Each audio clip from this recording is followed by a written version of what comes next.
today I'm actually really excited to have Andy Perkins here, and that his role is to facilitate research between the U.S. constituents and UK research.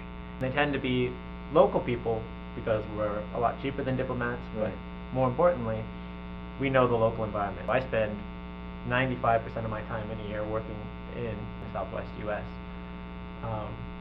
And that other 2 weeks a year over in the UK making the connections I need. So it's far more valuable for them to hire someone who knows the US system as opposed to the UK system. But then a third of my work is actually on policy issues. The big ones right now, sort of climate change agenda, dealing with reducing carbon emissions, what the US needs to do, what the UK is doing, what Europe's doing, all in the lead up to the Copenhagen meeting coming up in 2009. I would say probably the best place to start if you're really interested in collaborating is finding a mentor who's good at it. There's some people that realize the value of, maybe you go to a meeting that just doesn't make sense to you. You read the title, it doesn't have an applicability, but you never know what you're going to find there. If you're interested in the area of collaboration and sort of broadening your horizons, be very proactive about it. Go attend things. A lot of the funding agencies will have sort of short-term exchange programs. I know in the UK, sort of British Council and the Royal Society both have funds to help young researchers go overseas and collaborate, so those are worth looking into. The research councils and the British Council both have programs where young scientists, graduate students and postdocs can actually host their own conference. So they've got small funds around that they can apply to each year if they want to, say there's a topic that they think is really interesting, they want to pull over 1 or 2 people from overseas, they can bid in and get $15,000 to help them host the conference. And so they can be very proactive about it if they want to actually initiate their own collaborative schemes.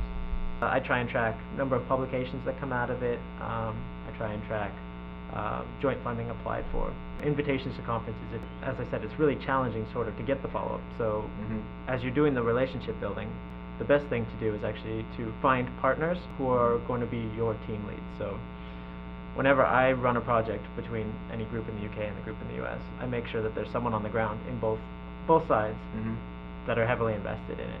You can make an event happen. Right. You cannot make follow-up happen.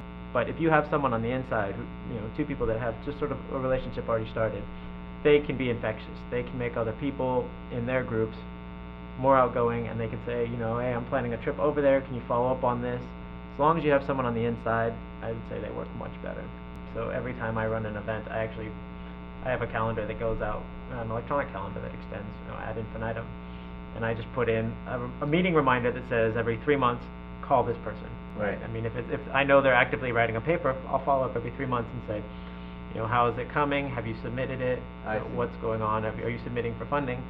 If it's sort of more one of those introductory meetings, I'll send a reminder at 6 months saying, hey, has anything come out of this? So for my job, I have small resources. I have the ability to move people around, funding for plane tickets, for hotels, to get people around. But I also, this is where I work with the research councils, and I think the document I shared with you about funding priorities come in with information relevant to them. So, I mean, like I said, come with something unique that they can actually benefit from. Right. And I think that actually really gets people jazzed about it. Trilateral agreements from the U.S., working in the U.S. for the U.K., probably not as valuable necessarily, at least not on the academic side. We can do it. Say, I'm working with, say, Santa Barbara on something, and we're jointly hosting a conference, and I pull in the UK side. If you guys want to pull in other countries or work with other consulates to pull them in, that works really well. That's great, because you guys are identifying the talent from overseas. Right. Okay. Because they don't have the ability to scan the entire world looking for research. They can fund it and they can direct it in the UK, and they're good at that, and they may know 1 or 2 centers of excellence. But they're not going to know that there's, say, some fantastic researcher at UC Santa Barbara that does this unless he's the absolute pinnacle of his field, and even then they may miss him just because you look for larger institutes. Exactly. So it's our job to make sure that they're aware of those real assets around the world.